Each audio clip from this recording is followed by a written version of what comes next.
Hey, what's up, everybody? And wanted to give a quick recap on the Potawatomi Trail 200-mile run journey that I was just on. And well, first and foremost, it didn't play out as I envisioned, right? And so, big lessons for me.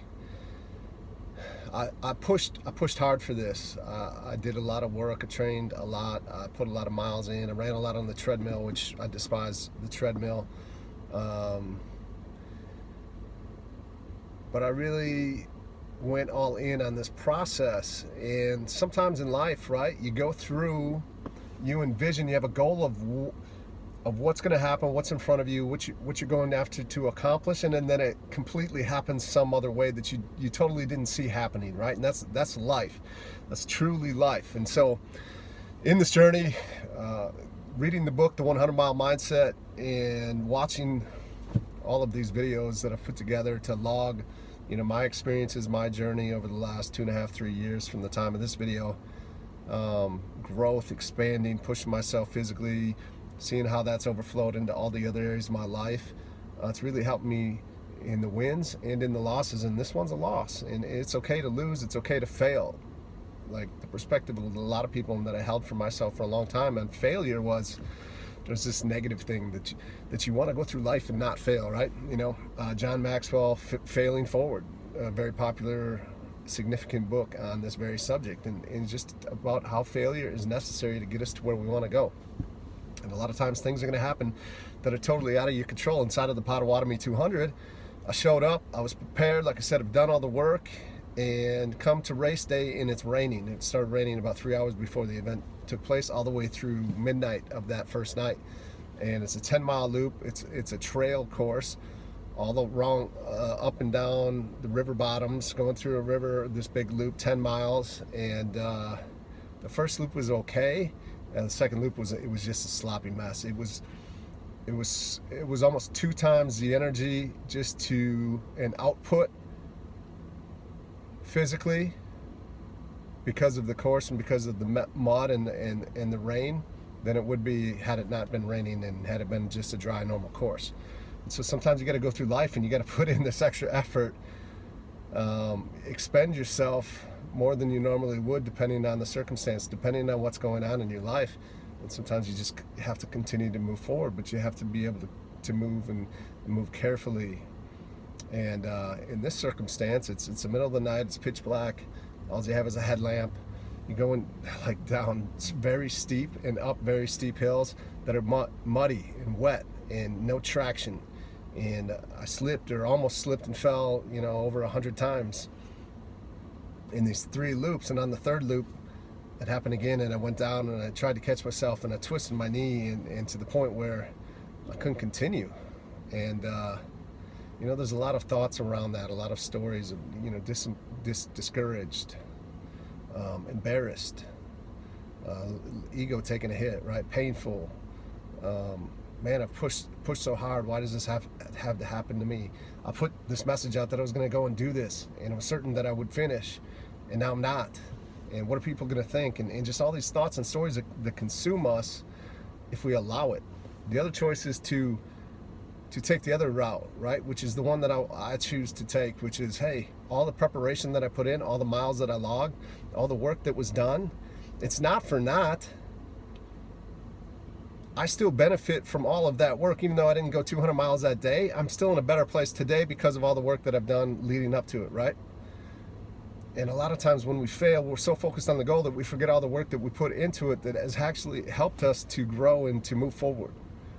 And so remember that when you come across obstacles or failures in your life, that just because you didn't accomplish that thing this time, number one, doesn't mean that you can't go and still do it in the future, and take the experiences that you've learned from this to help you better prepare and to take on certain circumstances that you might encounter again going forward that are similar.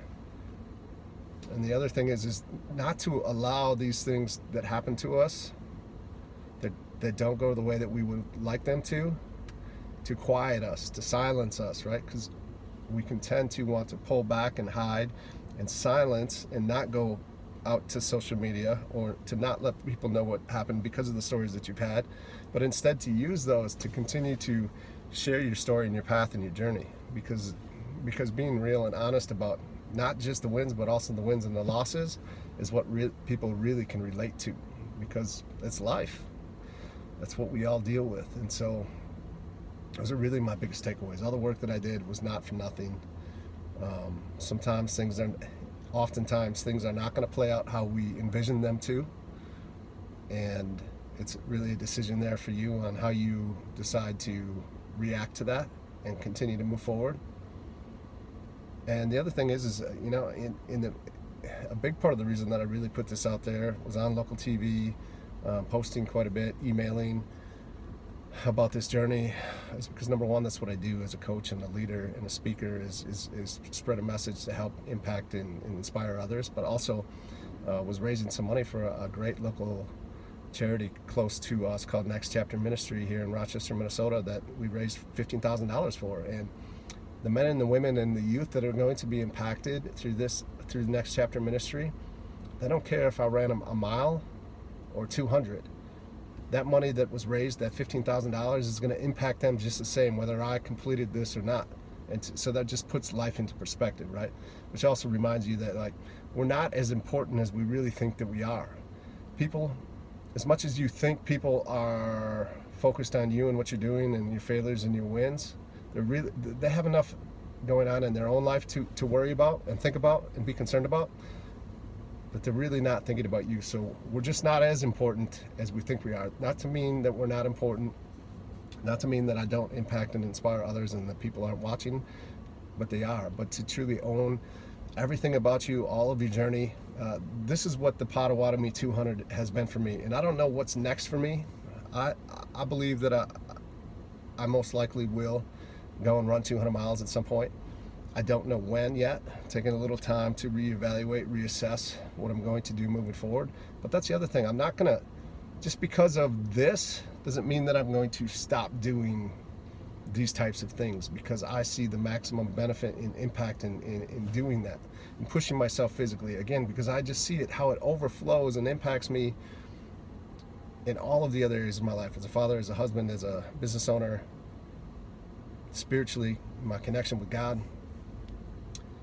And so, yeah, this is my biggest takeaways. And one of the others is, when you fail, because you will, in whatever area of life it is, be open to the lessons that are there for you to take, to learn from, to continue to propel you forward. And that's a big lesson for me. And it's one where I'm going to hold my head high, and I'm going to continue to move. I'm going to continue to work and improve in all areas. And I don't know that I'm going to go back to the Potawatomi 200. Maybe I will, maybe I won't. But somewhere down the road, I will take on this 200-mile challenge, because if I say I'm going to do something, it's all about what I call the integrity bank, and doing what you said you would. And there's power, extreme power, in being your word and being a person that does what they say they will. Doesn't mean that it happens on the time that you said it would, but it is for me, it's important for me to actually go and finish that. So I hope that you were able to benefit and really listen and receive this message and these lessons that I've extracted from me, so that you can take them and put them into your life as well.